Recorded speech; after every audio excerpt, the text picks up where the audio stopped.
यह गौतम बुद्ध के समय की बात है। एक महिला थी किसा गौतमी, जिसका इकलौता बेटा अचानक बीमार हुआ और उसकी मृत्यु हो गई। अपने बेटे के शव को गोद में लिए किसा गौतमी पूरे गांव में भटकने लगी। वो हर किसी से भीख मांगती, कृपा करके मेरे बच्चे को जीवित कर दीजिए, कोई ऐसी औषधि दीजिए जो इसे जगा दे। लोगों ने उससे कहा, एक ही व्यक्ति है जो ऐसा कर सकता है, गौतम बुद्ध। किसा गौतमी तुरंत बुद्ध के पास भागी। रोते हुए उसने कहा, भगवान, मेरे बेटे को बचा लीजिए, आप महान हैं, आप कर सकते हैं। बुद्ध ने शांत स्वर में जवाब दिया, ठीक है, मैं तुम्हारे बेटे को जीवित कर दूंगा, लेकिन पहले तुम्हें एक ऐसे घर से मुट्ठी भर सरसों के दाने लाने होंगे जहां आज तक किसी की मृत्यु न हुई हो। आशा से भरकर किसा गौतमी पूरे नगर में दौड़ पड़ी।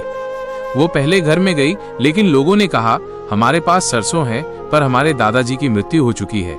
वो दूसरे घर में गई, सरसों है पर हमारी बहन की मृत्यु हो चुकी है। तीसरे घर में गई, सरसों है लेकिन हमारे पिता अब इस दुनिया में नहीं है।